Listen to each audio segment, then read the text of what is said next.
அனைவருக்குமே வணக்கம். சற்று முன் கிடைத்திருக்கக்கூடிய ஒரு மிக மிக முக்கியமான செய்தி ஒன்று வெளியாகியுள்ளது. சற்று முன் பெரும் சிக்கலில் உதயநிதி வாக்குமூலம் கொடுத்த குற்றவாளி, இது மாதிரி செய்திகள் வெளியாக இருக்கு. இப்போ சமீப காலத்தில் ஒரு மிகப்பெரிய பிரச்சனை நடந்துச்சு இல்லையா? ஸோ அண்ணாமலை பல்கலைக்கழகத்தில் நடந்த சம்பவம் இந்திய முழுக்குமே பார்க்கக்கூடிய அளவிற்கு ஒரு மிகப்பெரிய ஒரு பேசும் பொருளாக தான் மாறி இருந்தது.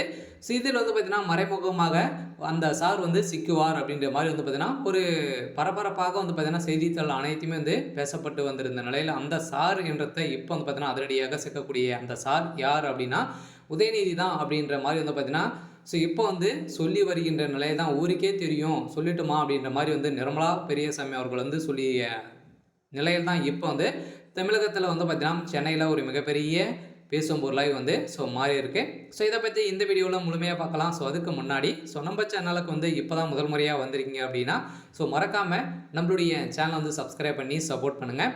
ஸோ வாங்க வீடியோக்குள்ளே போகலாம். ஸோ பார்த்தீங்கன்னா பெரும் சிக்கலில் உதயநிதி ஸ்டாலின் அவர்களுக்கு இப்போ ஏற்கனவே நிறைய பிரச்சனைகள் சிக்கி வந்திருக்கும் நிலையில் இப்போ இந்த பாலியல் தொல்லையில் பார்த்தீங்கன்னா சிக்கிய சம்பவம் தான். முக்கிய புள்ளியாக இருக்கக்கூடியவர் யார் அப்படின்னா உதயநிதி தான் அப்படின்ற மாதிரி பார்த்தீங்கன்னா இப்போ அந்த சார் யார் அப்படின்னா உதயநிதி அப்படின்ற மாதிரி ஊருக்கே தெரியும் அப்படின்ற மாதிரி நிர்மலா பெரியசாமி சொல்லியிருக்கும் நிலையில் ஸோ கடந்த வருங்களாகவே அரசியல் களத்தில் வெளியே தெரியாமல் இருந்து வந்த நிர்மலா பெரியசாமி அண்ணா பல்கலைக்கழக நடந்த பெண் பாலியல் விவகாரத்தில் தீவிரமாக கையில் எடுத்து பேசி வரும் நிலையில் அண்ணா பல்கலைக்கழக தமிழக பெண் பாலியல் பலாத்காரம் பற்றி சர்ச்சையை ஒரு அரசியல் ஆயுதமாக எதிர்க்கட்சிகள் கையில் எடுத்துள்ள நிலையில் விஜய் ஆளுநரை சென்று புகார் அளித்திருக்கும் நிலையில் அதிமுக சார்பிலும் கடந்த வாரம் போராட்டம் நடத்தப்பட்டிருந்த நிலையில் அதே சமயத்தில் நிர்மலா பெரியசாமி கலந்து கொண்டு ஆவேசமாக பேசியிருந்த நிலையில் தான் பார்த்தீங்கன்னா இப்போ 2003 அதிமுகவில் ஜெயலலிதா உயிருடன் இருந்த போதே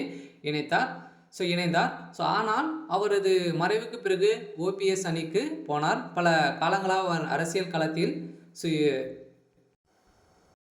இருக்கிறாரா இல்லையா அப்படின்றத சந்தேகமாக இருந்திருந்த நிலையில் இப்போ தான் திடீர்னு இந்த அடிப்படையில் பார்த்தீங்கன்னா இப்போ அவருடைய பேச்சு குரல் ஒதுங்கியிருக்கும் நிலையில் தான் இப்போ அந்த சார் சிக்கிய சம்பவம் பெரும் அதிர்ச்சியை ஏற்படுத்தியிருக்கு. இருந்தாலும் ஏற்கனவே திமுக சேர்ந்த அமைச்சர் சுப்பிரமணியன் அவர்கள் பார்த்தீங்கன்னா இதில் சிக்கியிருக்காரு அப்படின்ற மாதிரி தான் இப்போ பேசும்போதெல்லாம் மாறி இருக்கும் நிலையில் அவர் கொடுத்த வாக்குமூலத்தால் இப்போ உதயநிதிக்கும் ஒரு மிகப்பெரிய சிக்கலாக தான் வந்திருக்கு. இந்த சிக்கலின் அடிப்படையில் தான் பார்த்தீங்கன்னா இப்போ உதயநிதி ஸ்டாலின் அவர்கள் கைது செய்யப்பட்ட சம்பவம், குற்றவாளி கொடுத்த வாக்குமூலமும் ஒன்றாக இருந்த சம்பவத்தினால இப்போ மகளிர் ஆணையம் பார்த்தீங்கன்னா களத்தில் இறங்கி ஒட்டுமொத்தமாக திமுகவே கதிகலங்க வைக்கக்கூடிய அளவுக்கு தான் இப்போ நடந்திருக்கு. அதனால் இந்த வழக்கு நீதிமன்றத்தில் இருந்த ஒரு நிலையில் இந்த வழக்கின் அடிப்படையில் இதில் எக்கச்சக்கமான 100க்கும் மேற்பட்ட பேர் பார்த்தீங்கன்னா வழக்கில் சிக்கியிருக்காங்க.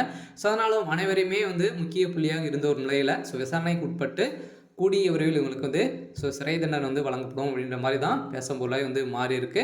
இருந்தாலும் அந்த சார் யார் அப்படின்றத இப்போ சொல்லிட்டாங்க. சரி, ஓகே. இன்னைக்கான அப்டேட் இதுதான். மறக்காமல் நம்மளுடைய சேனலை சப்ஸ்கிரைப் பண்ணிக்கோங்க.